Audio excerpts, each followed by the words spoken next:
Ranveer Malhotra the worker और Ranveer Malhotra the CEO के बीच कुछ तो इम्पोर्टेंट कनेक्शन है जो हम देख नहीं पा रहे हैं। उसने मेरा कॉलर पकड़ा, कंपनी के सीईओ के खास हैं तो क्या कर लेगा?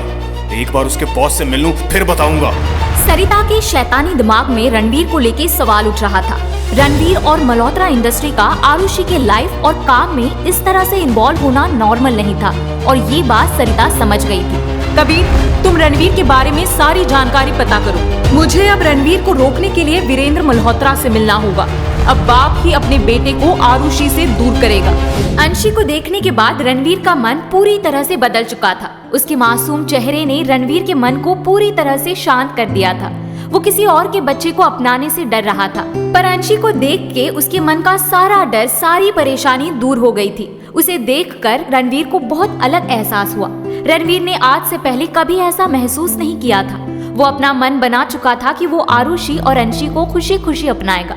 उसे बस अब अपने दिल की बात आरुषि को कहनी थी। दूसरी ओर रेस्टोरेंट से निकलते हुए प्रिया ने जब सरिता से उसके प्लान के बारे में पूछा तो सरिता ने कहा कि उसे रणवीर के पिता वीरेंद्र मल्होत्रा से मिलना होगा। उनसे कुछ पुराना हिसाब चुकता करना है। सरिता की ये बात सुन के प्रिया और कबीर चौंक जाते हैं।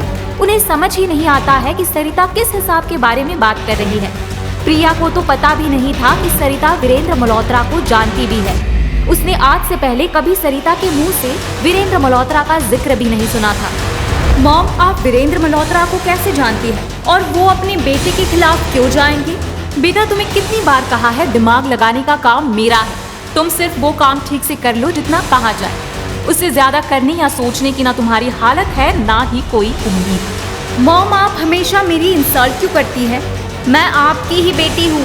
इसीलिए तो बेटा तुम्हारी चाय में जहर नहीं डाल सकती, तो इंसल्ट से ही काम चलाना पड़ता है। सरिता की बात पर कबीर जोर से हंस देता है और प्रिया गुस्सा हो जाती है।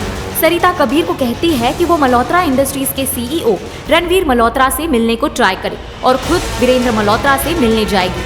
अब रणवीर और आरुषि को दूर करने के लिए उसे वीरेंद्र मल्होत्रा का इस्तेमाल करना होगा। पर उसकी ये बात सुन के कबीर उससे कहता है, और आंटी, भला वीरेंद्र मल्होत्रा अपने कंपनी के एक वर्कर की लाइफ में क्यों इंटरेस्ट लेंगे और वो क्यों उसे आरुषि से दूर करेंगे? वो अपने वर्कर की लाइफ में इंटरेस्ट नहीं लेंगे, पर अपने बेटे की लाइफ और खानदान के नाम पर तो इंटरेस्ट लेंगे ही। सोचो, जब उन्हें पता चलेगा कि उनका बेटा एक ऐसी लड़की से शादी करने जा रहा है जो किसी और के बच्चे की माँ है, तो कैसा लगेगा।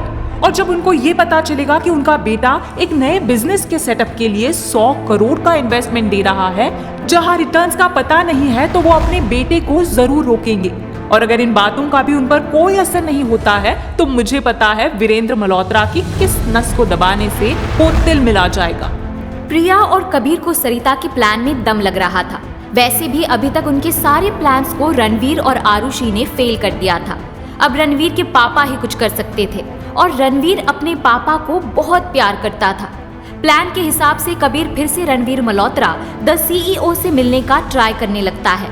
आनंद के पूछने पर कि कबीर खन्ना मिलना चाह रहे हैं, रणवीर पहले मना करता है, पर कबीर के बार बार प्रेशर डालने पर वो मिलने के लिए तैयार हो जाता है। आनंद कबीर को 5 बजे ऑफिस आने को कहता है। कबीर ठीक 5 बजे मल्होत्रा इंडस्ट्रीज के ऑफिस पहुंच जाता है और वेटिंग लाउंज में बैठा वेट करने लगता है। थोड़ी देर में आनंद आता है और उसे रणवीर के केबिन में ले जाता है। कबीर जैसे ही केबिन में एंटर करता है, सामने चेयर पर बैठे रणवीर को देख के चौंक जाता है। तुम इस केबिन में क्या कर रहे हो? मुझे तुम्हारे सीईओ से मिलना है, तुम्हारे जैसे 2 कौड़ी के वर्कर से नहीं। रणवीर कबीर को चेयर पर बैठने का इशारा करता है और आनंद से 2 कप कॉफी भिजवाने को कहता है। कबीर अभी भी शक की नजर से रणवीर को देख रहा होता है। वो रणवीर से गुस्से में कहता है, मुझे बताओगे ये सब क्या हो रहा है? तुम यहाँ क्या कर रहे हो? तुम्हारा बॉस कहाँ है?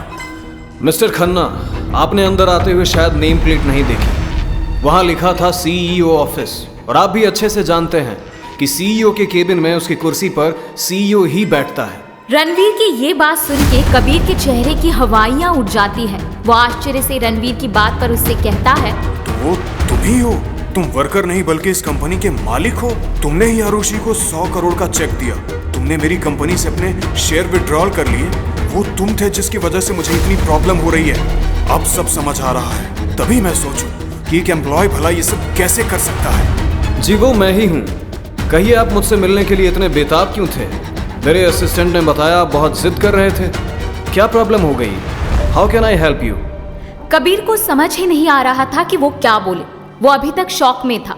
जिसे वो इतने समय से वर्कर समझ रहा था वो असल में मल्होत्रा कंपनी का सीईओ है। कबीर थोड़ी देर सोच में डूबा होता है, फिर खुद को संभालते हुए रणवीर से बहुत ही प्यार से कहता है कि उसकी और रणवीर की कोई पर्सनल दुश्मनी तो है नहीं और ना ही उसकी कंपनी की वजह से मल्होत्रा इंडस्ट्री को कोई लॉस हुआ है। ऐसे में रणवीर ने उसकी कंपनी में अपनी इन्वेस्टमेंट बंद करके सारे शेयर्स विड्रॉ कर लिए थे। रणवीर की वजह से कबीर की कंपनी को नुकसान हो रहा था। कबीर की इस बात पर रणवीर उससे कहता है कि उसने जानबूझ के आरुषि को परेशान किया, उसकी नई कंपनी को सेटअप करने से रोकना चाहा, इसलिए रणवीर ने ऐसा किया। रणवीर ने कहा कि उसे उल्टा आरुषि को सपोर्ट करना चाहिए। टेक्सटाइल्स इंडस्ट्री की सबसे बड़ी कंपनी उसकी है और आरुषि तो फैमिली फ्रेंड है। फिर भी कबीर ने उसे प्रॉब्लम में डालने का ट्राई किया। ये बात रणवीर को अच्छी नहीं लगी और मल्होत्रा इंडस्ट्री ऐसे सेल्फिश लोगों को सपोर्ट नहीं करती है। रणवीर की इस बात से कबीर के चेहरे पर परेशानी छा गई। उसे बहुत गुस्सा आ रहा था, पर यह जानने के बाद कि रणवीर मल्होत्रा इंडस्ट्री का वर्कर नहीं बल्कि सीईओ है, वो रणवीर को कुछ नहीं कह सकता था। वो बहुत ही नर्म आवाज में कहता है, यू नो सरिता आंटीना, ये सब तो उन्होंने ही कहा करने को, और जब मुझे पता चला कि आरुषि मुझे धोखा देके किसी वर्कर से शादी कर रही है तो मुझे गुस्सा आ गया। मैं तो खुद उसकी नई कंपनी में 50 करोड़ का इन्वेस्टमेंट भी करने वाला था, पर वो अपनी असली फितरत पर आ गई। धोखा देने और अपनी मर्जी चलाना तो उसकी पुरानी आदत है। मिस्टर खन्ना, मैंने पहले भी कहा है कि आरुषि के खिलाफ कुछ भी कहने से पहले थोड़ा सोच समझ के कहिएगा, वरना आपके लिए अच्छा नहीं होगा। I am sorry Ranveer, but यही सच है। वो हमेशा से एक अय्याश लड़की थी। लोगों को यूज करके छोड़ना उसकी फितरत रही है। कभी किसी से प्यार नहीं किया, पर कई लड़के घुमाए थे उसने, और इसी अय्याशी में किसी के बच्चे की माँ भी बन गई। घर वालों ने बहुत बोला कि अबॉर्शन करवा दो, पर उसे पता नहीं क्या हुआ कि उसने बच्चा पैदा करना चाहा। ये सब जानने के बाद भी मैं उसे अपनाने को तैयार था। बहुत मुश्किल होता है किसी और के बच्चे को अपना नाम देना, फिर भी मैं देने को तैयार था, क्योंकि मैं आरुषि को पसंद करता था। बट उसने मेरा भी इस्तेमाल किया। ऐसे में गुस्से में आकर मैंने ये किया। पर आप भी तो बिजनेसमैन हैं, आप अपने पर्सनल इंटरेस्ट को प्रोफेशनल लाइफ में कैसे ला सकते हैं? आप आरुषि को कुछ महीने से जानते हैं, पर आपकी कंपनी मेरी कंपनी के साथ कई सालों से जुड़ी है। आप भला ऐसे कैसे कर सकते हैं? मिस्टर खन्ना, मैं जो चाहे कर सकता हूं। और रही बात आरुषि की, तो अगर आपने एक और शब्द कहा तो मैं आपको धक्के मार के यहां से बाहर निकाल दूंगा और दोबारा आपको मीटिंग का चांस नहीं मिलेगा। So mind your words. आपकी बात पूरी हो गई, अब आप जा सकते हैं, मुझे और भी काम है। कबीर चेयर से उठता है और जाने लगता है। जाते जाते वो दरवाजे के पास रुकता है और पलट के रणवीर से कहता है, मुझे पता है तुम आरुषि को बहुत पसंद करते हो। वो खूबसूरत है, जो भी देखती है उसे पसंद कर लेती है, पर आरुषि किसी को पसंद नहीं करती है, सिर्फ एक इंसान को छोड़ के, अंशी के बाप को। कोई नहीं जानता है अंशी का बाप कौन है, पर वो आरुषि को इतना पसंद है कि उसने सबके खिलाफ जाके उसके प्यार की निशानी को पैदा किया। अगर कभी वो वापस आया तो आरुषि को एक पल भी नहीं लगेगा उसे तुमको छोड़ने में।